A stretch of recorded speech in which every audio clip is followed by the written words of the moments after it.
my name's Megan Shirk. I live in central Pennsylvania, right where Penn State University is located, and I'm 33 years old. So I was actually born with a genetic condition called Ehlers-Danlos syndrome, or EDS. And for the first, I would say, 21 years of my life, I had some kind of minor health issues that didn't really need significant medical intervention. It was around the age of 21 where I started experiencing pretty significant health issues. I started passing out, having issues with my breathing, and needed at that point to see a doctor. I was in school at the time at Penn State University studying psychology. I actually ended up having to leave with 2 classes left to go because of how severe my health had gotten. It took 7 months for me to be diagnosed with another condition called dysautonomia, or autonomic failure. That is a direct result of the Ehlers-Danlos syndrome. It wasn't until probably about 6 or 7 years ago that I started experiencing difficulty eating. I was throwing up pretty much every time I would eat or drink anything.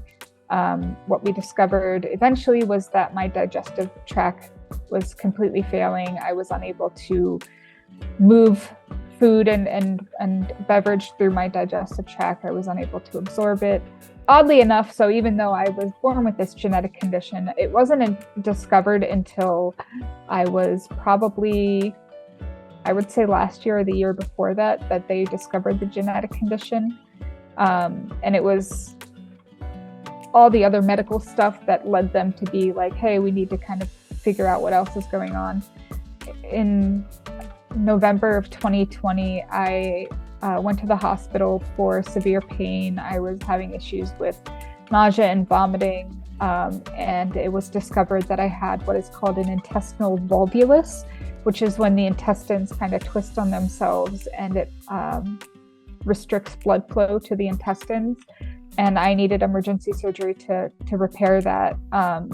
And it's believed, since then I've had a lot of very severe pain. On average, my pain is a 7 out of 10. At best, it's a 5. At worst, it's a 9. And it was kind of determined that the reason for that was because of the surgery, the trauma from the surgery, and the trauma from the lack of blood flow to my intestines, that I developed a condition called complex regional pain syndrome, or CRPS. I've gone through a laundry list of different treatments to kind of manage my pain. The difficulty has been that because my digestive tract doesn't work, we're pretty limited on the treatments that we can use effectively for me, and what we have used has so far been ineffective at managing my pain. We've tried multiple pain medicines. We've tried different procedures such as trigger point injections and nerve blocks. We've tried things like gabapentin. Nothing has really gotten me to a place where I'm well managed, where my pain is well managed.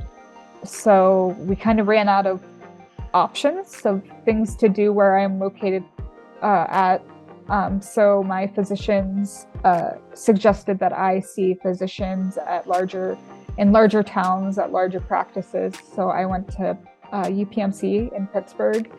My local physician specifically wanted me to go there to pursue ketamine infusions as a treatment for pain.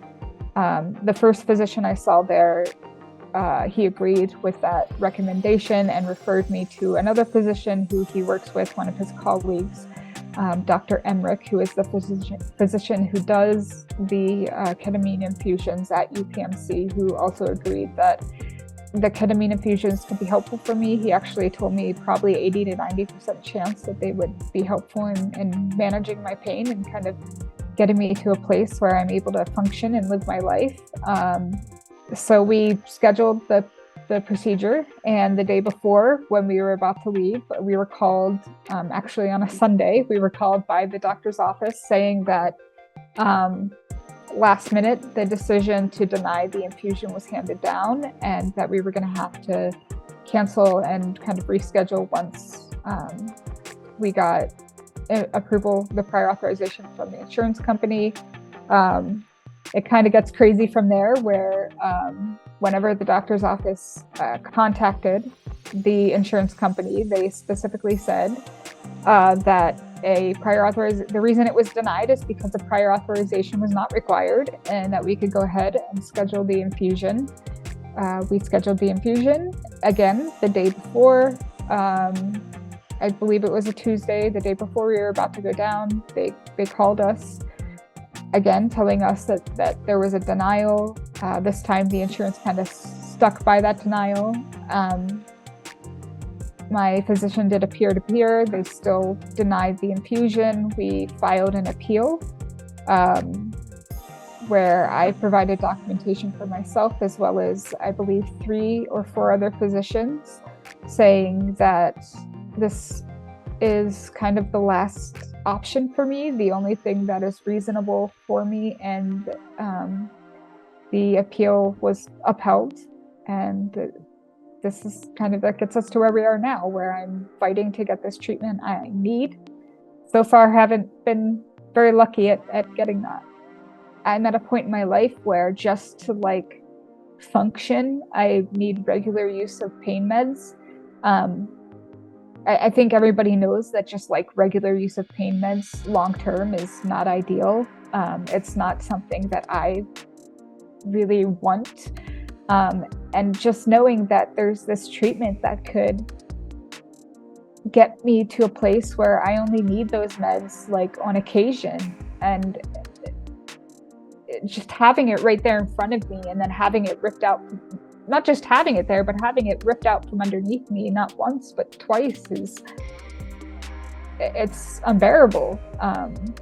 I think the whole process is unfair. You know, the people who they choose to make the decisions of whether or not a treatment is covered are people that they are paying. And I think it's impossible for them to be objective if their paycheck is kind of dependent on them saying no. These are people who have no personal experience with me. They don't know the long history that I've experienced. They don't know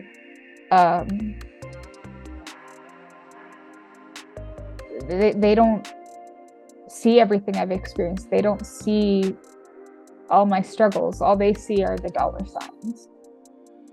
My insurance company is Highmark Blue Cross Blue Shield. At the end of 2022, my insurance company had $11 billion in cash and investments. The CEO alone made $9.47 million in 2022, and there was a net revenue or a profit of $346 million in 2022 alone for Blue Cross Blue Shield, Highmark Blue Cross Blue Shield. These are people and companies who have more money than they could ever possibly know what to do with. And I'm not the only person that is going through this. They are choosing to, even though they claim to be not-for-profit, they're choosing to put more money back into themselves than into the people that they're supposed to be caring for. And the entire purpose of me being here on this call and making this video is to raise awareness to the fact that Highmark Blue Cross Blue Shield is choosing their own profits over caring for their patients, and I am calling for people to stand up against that. I would like people to sign the petition, not just for me to get the care that I need, but to also give people who are in the same position that I'm in a voice to talk and to be able to say that this isn't right. And if a doctor who is familiar with me says that I need this treatment, then an insurance company, somebody who doesn't know you, shouldn't be able to say, no, you don't.